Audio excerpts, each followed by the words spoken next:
Olá pessoal, saudação reverencial a cada um de vocês que comparece aqui para mais essa videoaula. Nessa videoaula de hoje vamos estar fazendo a leitura do capítulo 28 do livro A Posição do Espiritismo na Senda Iniciática. Capítulo 28 tem o título Perigoso Espiritismo Mediúnico. O caminho iniciático ou gnóstico tem como propósito nos levar até a autorrealização íntima do ser, que nada mais é que um trabalho do tipo esotérico de eliminação do eu psicológico, que é o conjunto de defeitos e erros psicológicos que temos na nossa psique, construção dos veículos internos do nosso próprio templo interior e sacrifício pela humanidade mediante a entrega de um conhecimento a todo aquele que deseja não evoluir e nem evoluir, mas sim revolucionar, ou seja, revoluir a sua consciência, transformar-se completamente, em síntese, encarnar nosso próprio Deus íntimo, o sagrado ser interno que todos nós possuímos. A gnose, ou conhecimento iniciático, é um conjunto de ensinamentos completamente diferente de outras doutrinas, pois não é apenas teoria e mero intelectualismo, mas sim exercícios práticos que podemos realizar cotidianamente, visando o autoconhecimento e a transformação radical, muito diferente de encarnar nosso próprio ser interior profundo, que é o nosso verdadeiro espírito, é servir de substrato para o pouso de entidades fantasmas dos defuntos, aquilo que os espíritas, praticantes do reiki, umbandistas, xamanistas e afins chamam de espíritos ou deuses, etc., etc. O problema da humanidade se faz tão arraigado na face da Terra que nem os indígenas escapam destes antigos rituais, não se salvam dos atos de mediunismo. O grande mestre gnóstico Samael Aun Weor estudou a fundo o espiritismo através das obras de Allan Kardec, Leon Denis, Richard Charcot, César Lombroso, Camilo Flammarion, Luiz Azéia Uribe, etc. Destes estudos, ele constatou que não há nada de divinal nos fenômenos comuns dos centros espíritas, apesar de ser muito reais e visíveis. Samael percebeu que os fenômenos ocorridos nos centros espíritas eram configurados por entidades negras e não por divindade, alma ou espírito divino, como diz os espíritas. O médium é o pilar básico do espiritismo. Ele é intermediador para a entidade das infradimensões do universo se manifestar aqui na terceira dimensão. Entre o médium e o espiritismo há uma relação de interdependência. A mesma relação há o médium e o espiritismo. O espiritismo e o médium são indissociáveis. O espiritismo tem como instrumento os médiuns. O médium é um sujeito passivo que cai em estado de transe, hipnótico ou mediúnico. Então, qualquer das entidades do mais além mete-se dentro do corpo do mesmo. Ele ou fala, ou escreve, ou faz mover objetos, etc., de acordo com a entidade específica que baixa nele. Isto quem disse foi o venerável mestre Samael Aun Weor. A lei da impenetrabilidade diz que dois corpos não podem ocupar no espaço o mesmo lugar ao mesmo tempo. Então, cada um dos diferentes tipos de médiuns, numa sessão mediúnica, é obrigado a ceder o seu espaço consciencial para a entidade advinda do astral inferior se manifestar nele. Assim, o médium se torna um fantoche nas mãos da entidade, faz o que ela quer, o que ela quiser. Existem os médiuns escritores que escrevem. A entidade vem do mais além, submerge no médium em estado de transe e este, adormecido, escreve o que escreve. Então ele escreve. E o que ele escreve? O que ditam os espíritos do mais além? Diz o venerável mestre Samael Aun Weor. De acordo com a natureza do fenômeno mediúnico, há diversos tipos de médiuns: médiuns escritores, médiuns motores, médiuns falantes, médiuns materializantes, médiuns motores e médiuns intuitivos, etc. Diante deles se movem mesas, sente-se golpes e produzem-se muitos fenômenos físicos. Médiuns falantes, através deles falam os espíritos vindos do mais além. Médiuns de materialização, por meio deles se materializam as entidades do mais além. Assim escreve o venerável mestre Samael Aun Weor. Se eu vou no centro espírita, saudoso, para encontrar minha mãe, já falecida, por exemplo, peço ao médium e ele se concentra, entra em transe, baixa nele a entidade de minha mãe, com a mesma voz que eu a conhecia, mesmos afetos, etc, etc. Porém, ali está baixando não é a essência de minha mãe, e sim os eus e a personalidade egóica dela.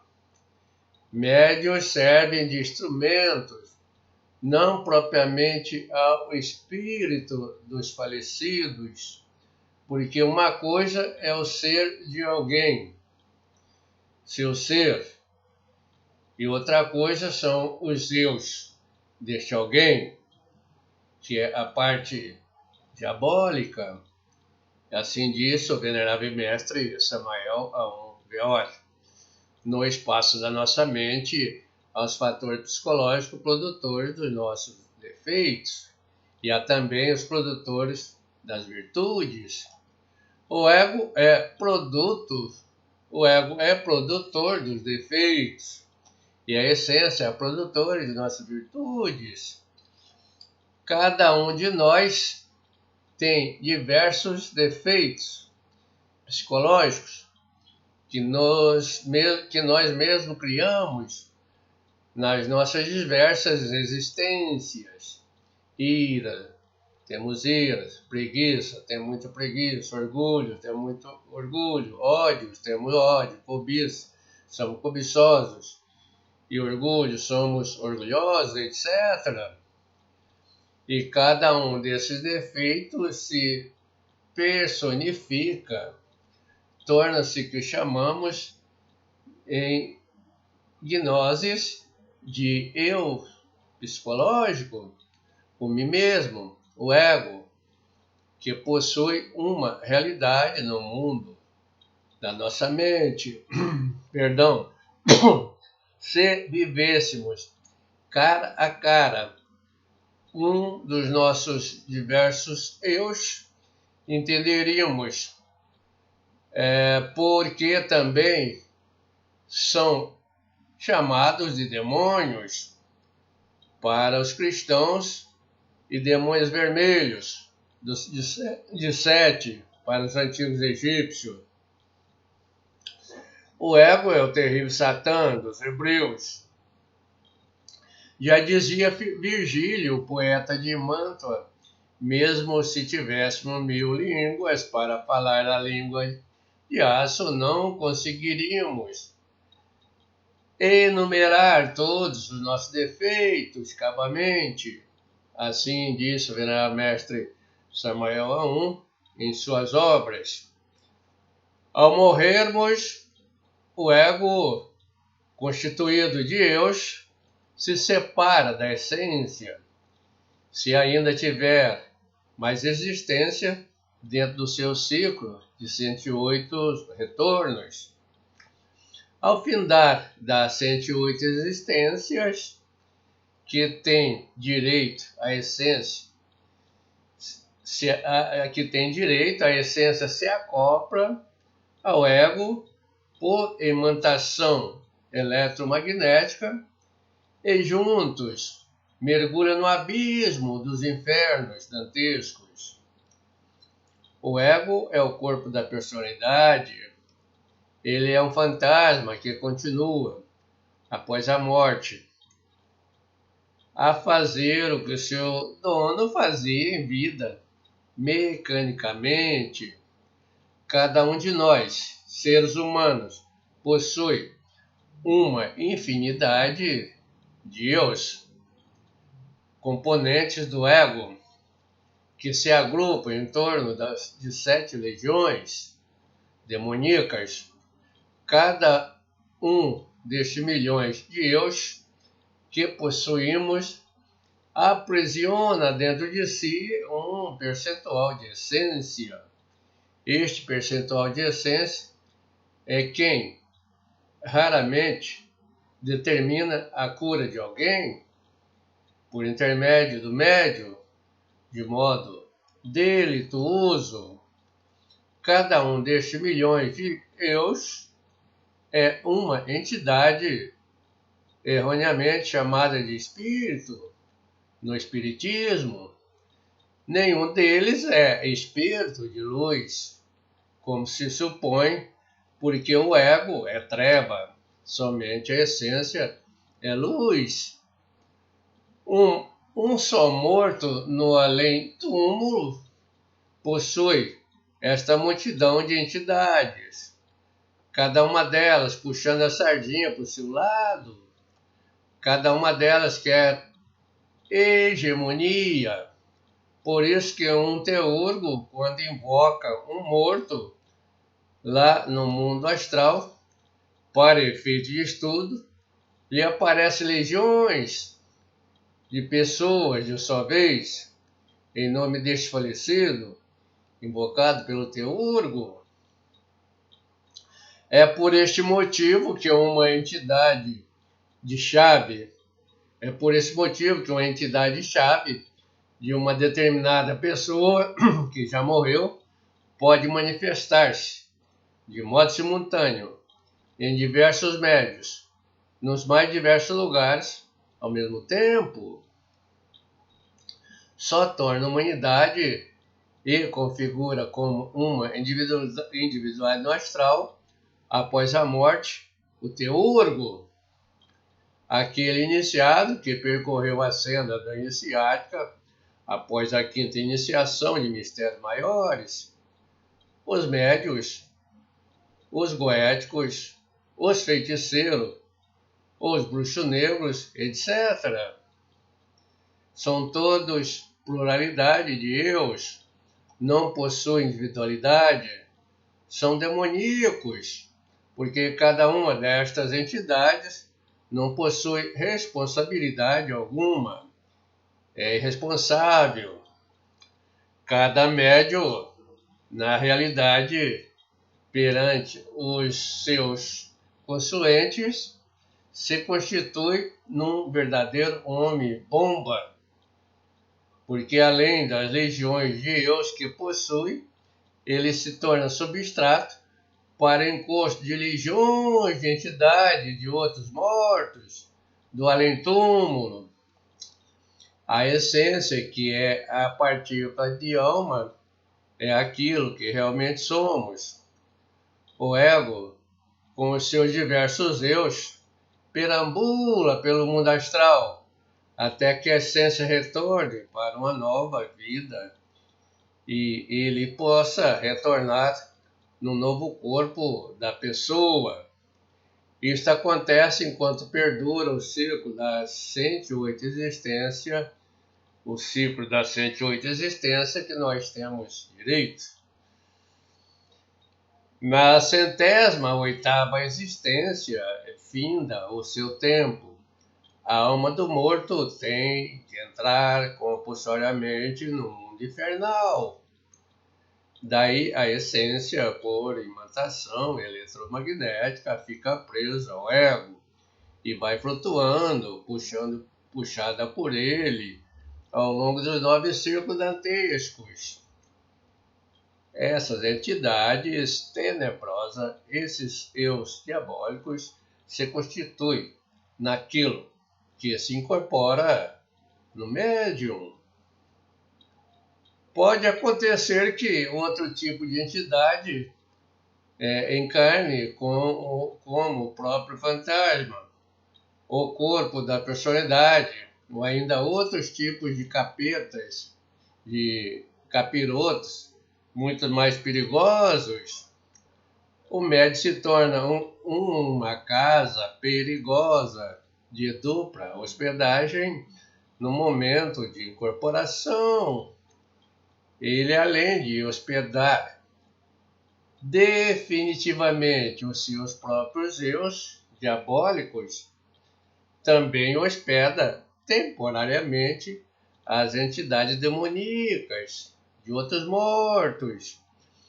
O médium adquire karma ao cometer um crime terrível perante o seu próprio Pai interno, ao Deus interior.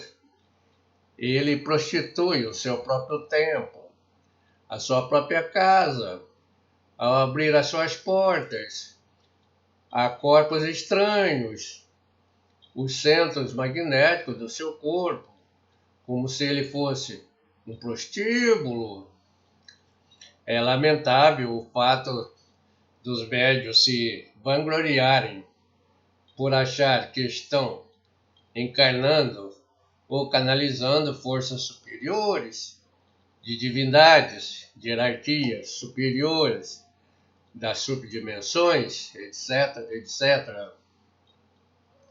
Falta ao médium iluminação falta aos médiuns iluminação para perceber que na realidade o que estão recebendo são entidades inferiores das infradimensões do mundo astral, devido ao seu obscurantismo espiritual, devido à sua ignorância dos fatores iniciáticos. Os médiuns são enganados pelas entidades. Os demônios expressam através deles, porém eles acham que realmente que estão expressando a vontade de um Santo Agostinho, de um Krishna, de um Sanat Camará, de um São Germano, de Cagliostro, de Jesus Cristo, né? Jesus de Nazaré, de um São Francisco e outros grandes mestres da humanidade. O médium não possui seus corpos existenciais do ser formado, nunca praticou alquimia, AZF, então nem sabe o que é isto. O sujeito é totalmente perdido com relação à senda iniciática.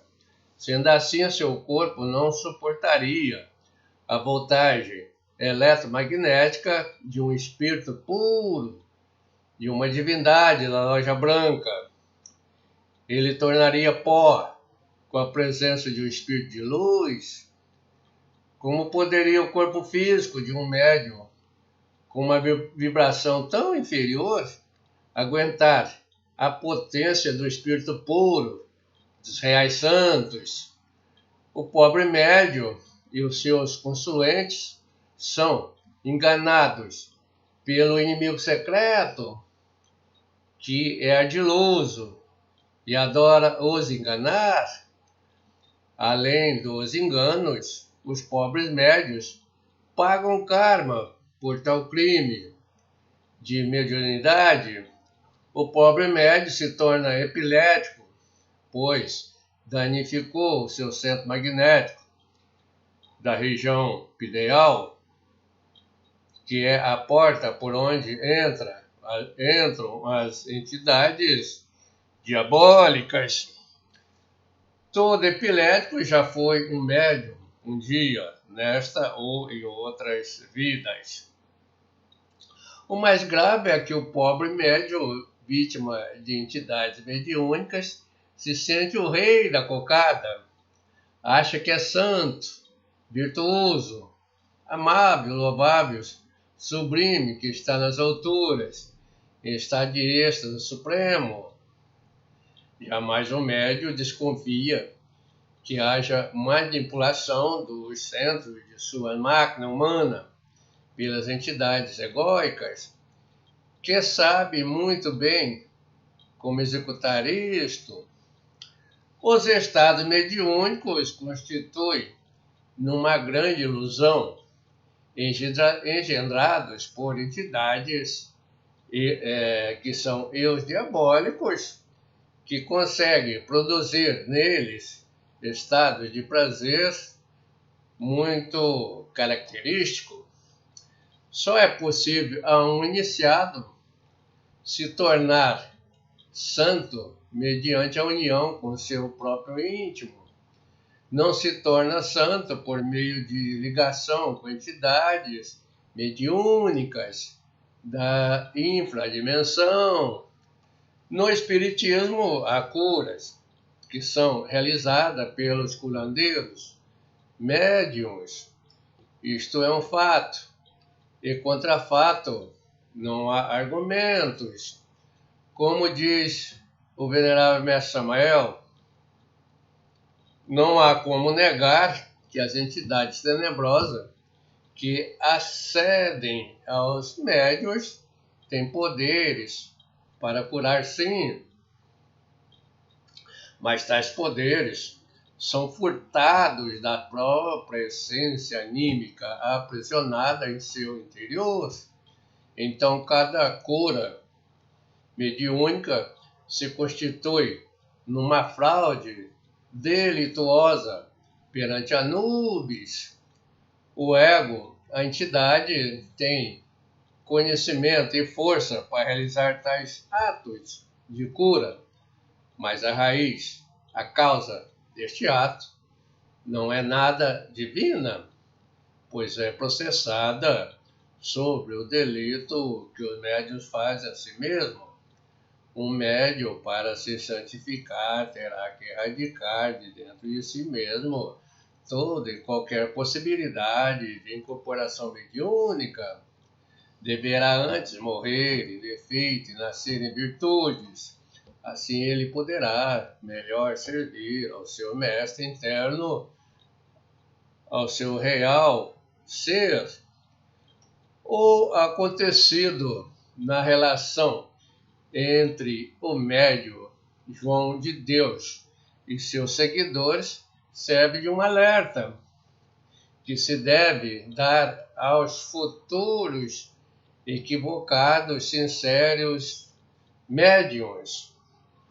Serve para alertar todos aqueles que buscam o sagrado, onde não se pode encontrá-lo, onde não se pode encontrar nada exceto sujeira, crimes contra a divindade e engano, etc.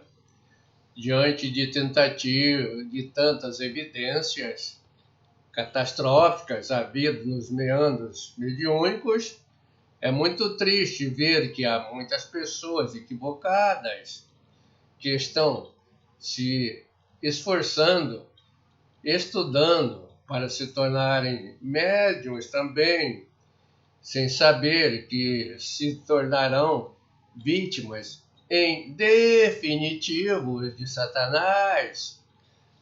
A todos estes sinceros equivocados que estão em busca da mediunidade, o que de melhor se poderia fazer a eles é aconselhá-los a se afastarem da trajetória da perdição.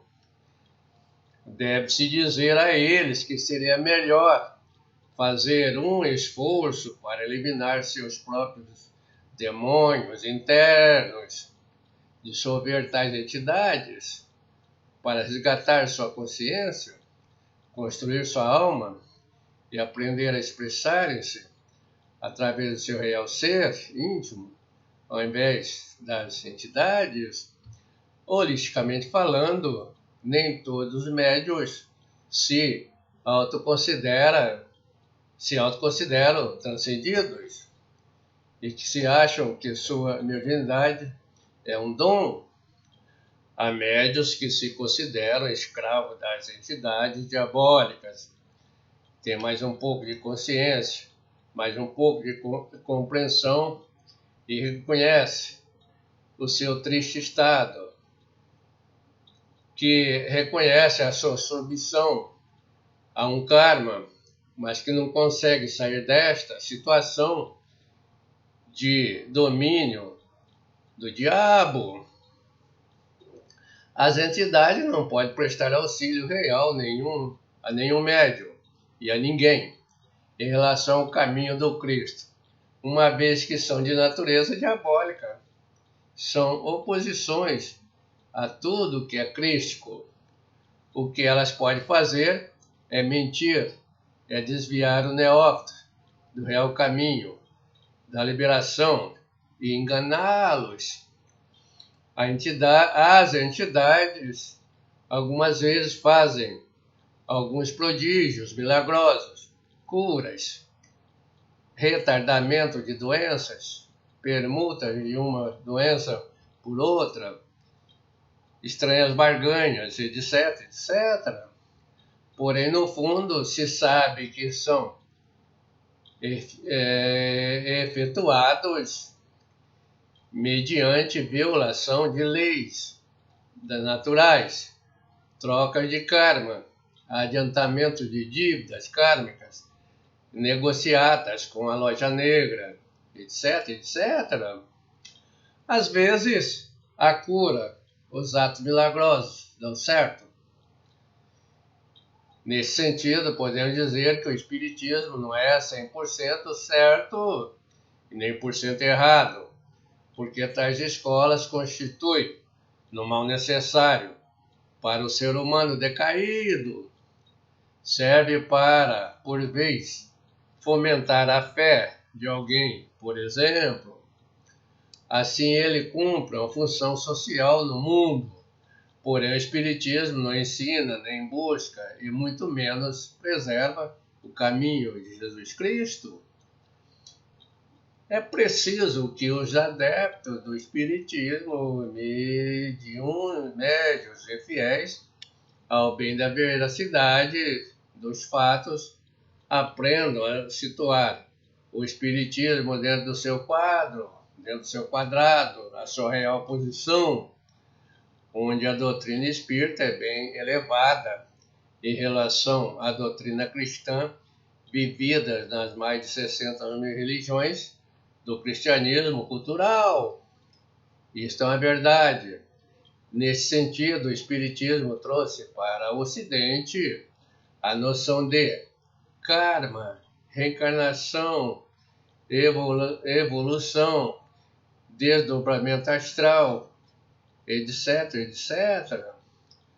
Porém, o Espiritismo possui um conhecimento e uma prática incipiente destas leis e perfila em sentido oposto a doutrina Jesus-cristiana iniciática.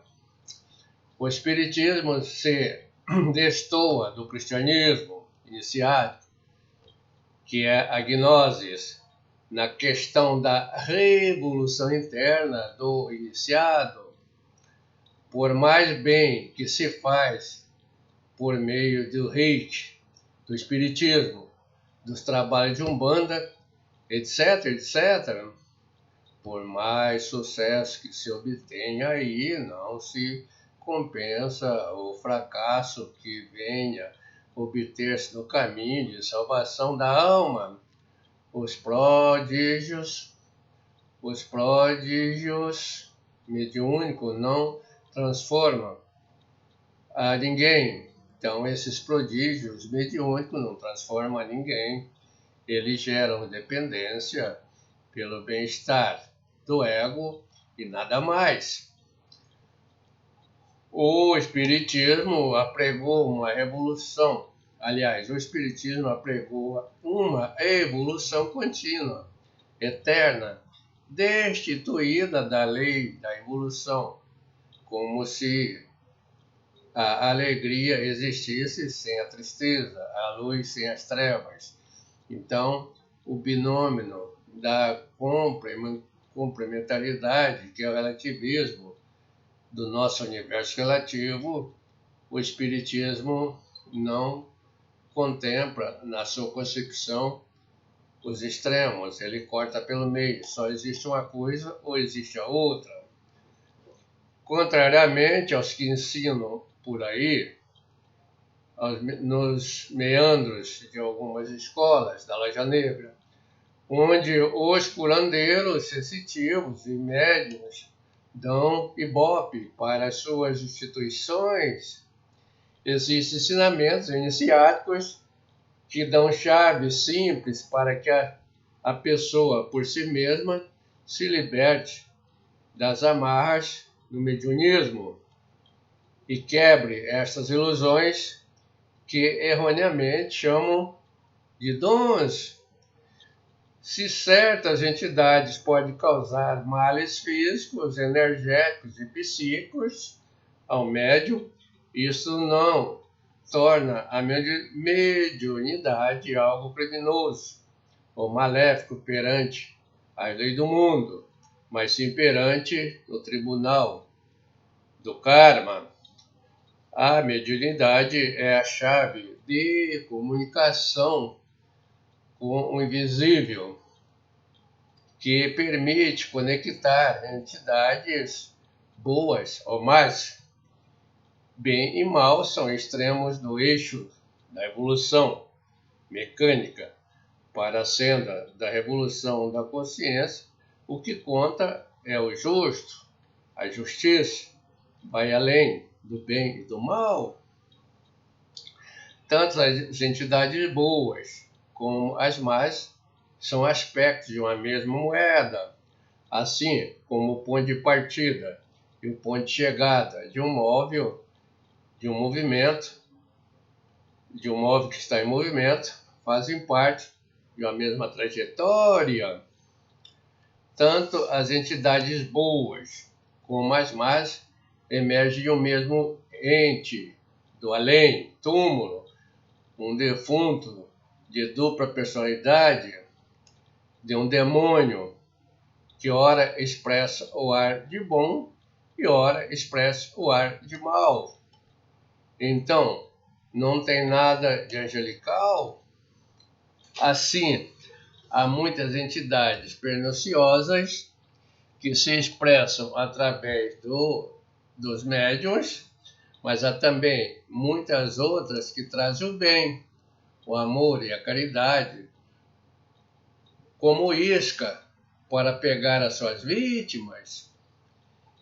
Então, a parte mais perigosa de um médium e dessas entidades é quando estão sendo bonzinhos ou boazinhas, porque ali na realidade é uma armadilha para mais tarde pegar a sua vítima.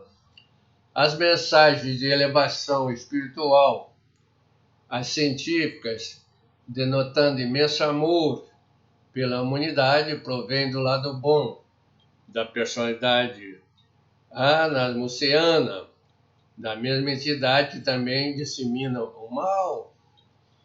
É desta forma que o Satanás age pelo bem, às vezes, mas para enganar os incautos. O que essas entidades humanas, aliás, que essas entidades anamucianas fazem, se constitui numa pura demagogia. É um bem desconectado do verdadeiro bem. A prova disto é que uma entidade anamuciana se irrita facilmente com o médium e com seus pacientes quando contrariada. Cuidado com as entidades que se dizem espírito de luz. Elas são carregadas de luxúria, de ira, de ódio, etc, etc. Deve-se dizer ao bem da verdade dos fatos que as escrituras sagradas, os profetas, Jesus Cristo e os mestres da Loja Branca nunca respaldaram a mediunidade e o espiritismo, muito embora haja muitos adeptos ou simpatizantes do espiritismo que pensam que a mediunidade é algo transcendental, algo precioso, algo sagrado, puro, etc. O perigo do espiritismo não está só na mediunidade, no médium ou na entidade, mas no conjunto das três coisas, juntas, como um todo. Porque, holozoticamente falando, eles se comportam entre si de modo interdependente, isto é, um depende do outro e vice-versa. Para que ocorra o processo mediúnico, o médium, por mais santo que seja, é influenciado pelas entidades que nele se manifestam. Daí, os médiuns são induzidos pelas entidades que, ora, se manifestam neles a praticar o bem ou o mal e outras pessoas. O que o médium vai difundir depende de que o seu guia determina nele. Assim, se passava com o médium João de Deus, que alternava a cura com obscenidade, violência, ameaças, intimidações, etc., dependendo do que as suas entidades queriam influenciá-lo. João de Deus praticava a cura, quando o lado bom do Dr. Fritz assim queria, e as aberrações, quando o lado mal assim determinava. Foi assim que João de Deus caiu na desgraça e denegriu mais ainda o cambaleante espiritismo, que já foi vitimizado por muitos escândalos de médiuns como este. Isto ocorreria com João de Deus e com todos os médiuns, porque no momento da interação mediúnica e após a saída do seu guia, o que se manifestava e ficava com ele era apenas os seres de trevas. Muito embora o espiritismo tenha uma doutrina mais avançada em relação às demais ordens espirituais, de perfil cultural, ele ainda é muito superficial, um jardim de infância e com muitas deturpações na trajetória da espiritualidade. Os espíritas não estudam os eus, portanto não sabem o que é ego, nem o que são dimensões, não sabe o que é astral, não sabe o que é alma e o que é espírito. Eles não se desdobram objetivamente para a quinta dimensão, da terceira para a quinta dimensão, e nem saem em estadios finos para a quarta coordenada. A escola espírita não consegue diferenciar os conceitos de retorno e reencarnação, não conhece na íntegra os chakras, não conhece nem pratica a alquimia dos arcanos ADF, não desperta o fogo sagrado e não desperta o Kundalini. Sendo assim, as escolas espíritas não servem para a regeneração, para a autorização de seus fiéis, como se deve ser uma verdadeira escola iniciática. Dos 3 fatores de evolução da consciência imprescindíveis na senda iniciática, no Espiritismo podemos assim dizer que se praticam mais ou menos só o terceiro fator. Por isto, o Espiritismo não promove autoconhecimento e não liberta a ninguém da roda do Samsara. Até aqui, então, a nossa leitura. Você pode ler o livro na íntegra. Aqui nas descrições do vídeo você acha os links que te levam a este propósito. A paz reverencial.